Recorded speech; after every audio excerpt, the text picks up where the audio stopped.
آج انشاءاللہ ہم جانیں گے کہ سجدہ تلاوت کیا ہوتا ہے، اس کے کیا احکامات ہیں۔ سب سے پہلے یہ کہ سجدہ تلاوت کا مطلب ہے کہ جب بھی آپ قرآن پڑھیں یا سنیں، نماز میں پڑھیں قرآن یا غیر نماز قرآن پڑھیں، جب بھی سجدے والی آیت آئے ان آیتوں پر ہمیں رک کر وہاں پر سائیڈ میں چھوٹا سا لکھا ہوا ہوتا ہے کہ سجدہ کریں، تو سجدہ کرنا چاہیے۔ لیکن سجدہ تلاوت کو لے کے علماء میں کچھ اختلاف پایا گیا ہے، جو انشاءاللہ ہم آپ کے سامنے آگے رکھیں گے اس ویڈیو کے ذریعے۔ انشاءاللہ قرآن و حدیث کی روشنی میں اس چیز کو ثابت کریں گے کہ کون سا موقف درست ہے، تو اس ویڈیو کو آخر تک ضرور دیکھیے گا، کیونکہ آخر میں سجدہ تلاوت کتنے ہوتے ہیں، ان کے کرنے کے کیا طریقے ہیں، انشاءاللہ سب آپ کے ساتھ شیئر کریں گے۔ سب سے پہلے یہ جانیں گے، سوال یہ پیدا ہوتا ہے کہ سجدہ تلاوت کرنا آیا سنت ہے یا فرض ہے یا واجب ہے، کیونکہ علماء کے اندر اس سوال کو لے کے جو ہے وہ اختلاف پایا گیا ہے۔ کچھ علماء کا موقف ہے کہ سجدہ تلاوت سنت ہے، اور کچھ کیا موقف ہے کہ سجدہ تلاوت فرض ہے۔ تو آئیے حدیث کے ذریعے جانتے ہیں، اور آپ کے سامنے میں حدیث نمبر بھی جو ہے بتاؤں گی، وہ رکھوں گی، اس کا مطالعہ آپ خود بھی کیجیے گا اور فیصلہ کیجیے گا کہ جو سجدہ تلاوت ہے وہ سنت ہے یا واجب ہے۔ صحیح بخاری کی حدیث نمبر ہے 1077 اور 1078۔ 1077 پر یہ حدیث آپ بلکہ خود بھی پڑھیے کہ اس کے اندر آخر میں جو لکھا ہے کہ جب اللہ کے نبی، یہ حضرت عمر سے مروی ہے، اور آخر میں یہ لکھا ہے کہ ہم سجدے کی آیت پڑھتے چلے جا رہے تھے، پھر جو کوئی سجدہ کرے اس نے اچھا کیا، اور جو کوئی نہ کرے تو اس پر کچھ گناہ نہیں۔ اور دیکھیں آخر میں بالکل واضح لکھا ہے کہ اللہ تعالیٰ نے سجدہ تلاوت فرض نہیں کیا، ہماری خوشی پہ رکھ دیا۔ اسی لیے سجدہ جو ہے تلاوت وہ فرض نہیں ہے، سنت ہے۔ تو اگر کسی نے کیا تو اچھا کیا، اجر ملے گا، اور کسی نے نہیں کیا تو گناہ گار نہیں ہے، کم از کم اس کی پکڑ نہیں ہوگی۔ کیونکہ اس بات کو، اس حدیث کو ایک اور جو حدیث ہے وہ سپورٹ کرتی ہے کہ ابن عباس سے مروی، اور حدیث نمبر ہے، صحیح بخاری کی حدیث ہے، حدیث نمبر ہے 1071، کہ اللہ کے نبی صلی اللہ علیہ وآلہ وسلم نے ایک دفعہ جب وہ خطبے میں تھے اور وہ قرآن کی تلاوت کر رہے تھے، تو سورہ نجم آئی، اور سورہ نجم میں سجدہ ہے، تو وہاں پر اللہ کے نبی صلی اللہ علیہ وسلم نے تلاوت کی، اور پھر سورہ نجم پر جب سجدہ آیا تو سجدہ کیا۔ پھر اسی طرح دوسرے خطبے میں دوبارہ سورہ نجم کی جو ہے وہ تلاوت کی، لیکن اس خطبے میں پھر سجدہ تلاوت نہیں کیا۔ یعنی آپ صلی اللہ علیہ وآلہ وسلم نے امت کو تعلیم دی کہ سجدہ تلاوت واجب یا فرض نہیں، اسی لیے یہاں پہ سجدہ نہیں کیا، صرف یہ سنت ہے، جو کر لے تو ثواب حاصل کرے گا، نہیں کرے گا تو گناہ گار نہیں ہوگا، لیکن کرنا اچھا عمل ہے۔ کیونکہ یہ بھی حدیث ہے کہ شیطان کو اس بات پر بہت غصہ چڑھتا ہے اور وہ رسوا ہوتا ہے جب آدم کا بیٹا یعنی ابن آدم کوئی بھی سجدہ کرتا ہے، چاہے وہ نماز کا سجدہ ہو، چاہے وہ شکر کا سجدہ ہو، چاہے وہ سجدہ تلاوت ہو، کیونکہ شیطان ہمارے اس طرح کے سجدے کرنے پر بہت رسوا ہوتا ہے۔ اور یہ جیسے میں نے بتایا کہ حدیث بھی ہے کہ وہ اس بات پر بہت زیادہ غم اور غصے کا اظہار کرتا ہے کہ جب آدم کو حکم ہوا تو اس نے سجدہ کر لیا، تو ابن آدم جنت میں جائے گا، اور مجھے جب حکم ہوا تو میں نے سجدہ نہیں کیا تو میں جہنم میں جاؤں گا۔ تو اس لیے یہ بہت اچھا عمل ہے، سجدہ تلاوت جہاں پر آئے وہاں پہ سجدہ کرنا چاہیے، لیکن یہ فرضیت نہیں ہے۔ اچھا، اب بات کر لیتے ہیں کہ قرآن پاک میں کتنے سجدے آئے ہیں۔ اس کے اندر بھی علماء کا اختلاف ہے، لیکن انشاءاللہ پھر اللہ کی عطا سے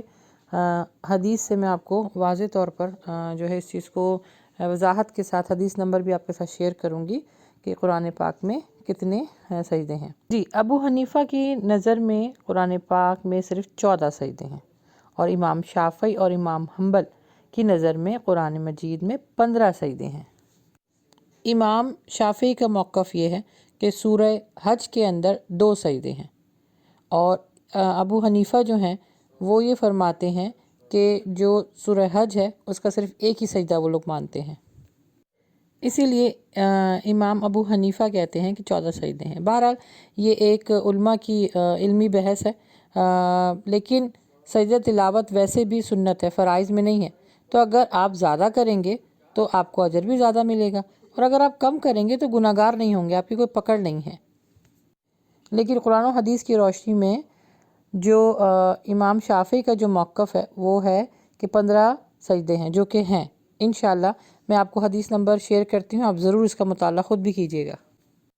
سورہ حج کے جو 2 سجدے ہیں وہ حدیث سے ثابت ہیں۔ یہ حضرت عقبہ بن عامر سے روایت ہے کہ میں نے رسول صلی اللہ علیہ وسلم سے کہا کہ اے اللہ کے رسول، کیا سورہ حج میں 2 سجدے ہیں؟ تو آپ نے فرمایا ہاں، اور جو یہ نہ کرنا چاہے وہ ان کی تلاوت ہی نہ کرے۔ یہ دیکھیں حدیث نمبر بھی ہے اور یہ صحیح حدیث ہے بالکل۔ یہ نہ کسی امام شافعی کا موقف ہے، نہ کسی امام ابو حنیفہ کا موقف ہے۔ آپ دیکھیں اللہ کے نبی صلی اللہ علیہ وسلم فرما رہے ہیں ہاں، سورہ حج میں 2 سجدے ہیں، اور یہ سورہ حج کی فضیلت ہے۔ تو انشاءاللہ جب سورہ حج آپ پڑھیں تو 2 مقامات پر ہیں، انشاءاللہ میں آپ کو وہ آگے ترتیب بار بتا دوں گی کہ کہاں کہاں سجدہ تلاوت قرآن پاک میں آتا ہے۔ اب سجدہ تلاوت کے کچھ احکامات ہیں اور کچھ مسائل، ان پہ بات کر لیتے ہیں۔ اچھا، سجدہ تلاوت کا حکم نماز کے سجدوں کی طرح نہیں، اس میں وضو کرنا ضروری نہیں ہے، اس میں اگر آپ کر لیں تو بہت اچھا ہے۔ اس میں قبلہ رخ جو ہے اس کو اختیار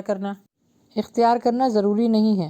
اگر آپ قبلہ رخ بیٹھے ہیں تو بہت اچھی بات ہے، اور اگر قبلہ رخ کر کے سجدہ کرنا چاہتے ہیں وہ بھی بہت اچھا عمل ہے، لیکن یہ ضروری اور شرائط میں شامل نہیں ہے۔ پھر اس کے بعد سجدہ تلاوت کیونکہ فرض نہیں ہے، تو سنت کے جو سجدے ہوتے ہیں، نوافل کے جو سجدے ہوتے ہیں، وہ اللہ کے نبی صلی اللہ علیہ وسلم سواری پہ بھی کیا کرتے تھے۔ ہاں، فرائض کے لیے اللہ کے نبی صلی اللہ علیہ وسلم سواری سے اتر کے زمین پہ سجدہ کرتے تھے، کیونکہ یہ نفلی عبادت ہے، سنت ہے، تو آپ کسی بھی رخ پر ہوں، آپ جو ہے وہ اچھا اس میں جو طریقہ ہے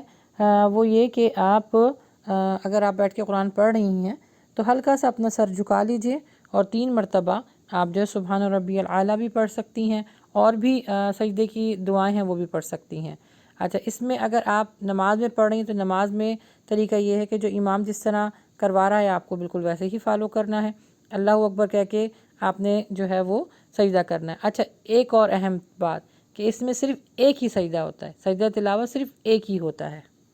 نماز کی طرح یہ سجدہ سہو کی طرح 2 نہیں ہوتے سجدے، سجدہ شکر اور سجدہ تلاوت یہ ایک ہی ہوتا ہے۔ تو کہیں بھی اگر آپ قرآن سن رہے ہوں یا خود پڑھ رہے ہوں تو اگر سجدہ تلاوت آ جائے تو کھڑے ہو کر اللہ اکبر کہہ کے آپ جو ہے سجدہ کیجئے، تسبیحات پڑھیے، اور اس کا سلام نہیں ہے، سلام نہیں پھیرنا، بس اس کے بعد پھر آپ نے اپنی تلاوت کنٹینیو کرنی ہے۔ یہ عمل آپ رائٹ اوے بھی کر سکتے ہیں، یعنی فوراً بھی کر سکتے ہیں اور بعد میں بھی کر سکتے ہیں۔ ایک اور اہم مسئلہ کہ حیض والی عورت سجدہ تلاوت کر سکتی ہے، کیا وہ سن رہی ہو، یا جیسے کہ علماء کا اس میں اختلاف ہے کہ پڑھ بھی سکتی ہے، تو سجدہ تلاوت اگر وہ کرنا چاہے تو حیض کی حالت میں کیا وہ کر سکتی ہے؟ تو جی ہاں، کر سکتی ہے، کیونکہ حدیث میں بالکل واضح ہے کہ اللہ کے نبی صلی اللہ علیہ وسلم جب سجدہ تلاوت کے لیے سورہ نجم پڑھ رہے تھے تو جتنی بھی مخلوق تھی وہاں پہ، جتنے بھی لوگ تھے، چاہے وہ مشرک تھے، جن تھے، انسان تھے، سب اللہ کے نبی صلی اللہ علیہ وسلم کے ساتھ سجدہ ریز ہو گئے۔ اب دیکھیں نا، جو یہ مشرک ہیں یہ تو ناپاک ہوتے ہیں، جن بھی، ان کے اوپر وضو تو نہیں ہے، تو اسی طرح اس میں عورتیں بھی تھیں، بچے بھی تھے، انسان بھی تھے، تو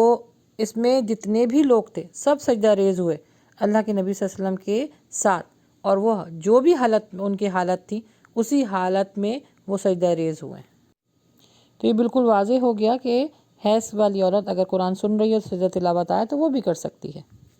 اب آخر میں جو قرآن پڑھ رہا ہے وہ بھی سجدہ کرے گا، اور جو سن رہا ہے وہ بھی سجدہ کرے گا۔ بس اللہ سبحانہ تعالی ہمیں نیک عمل کرنے کی توفیق عطا فرمائے، آمین۔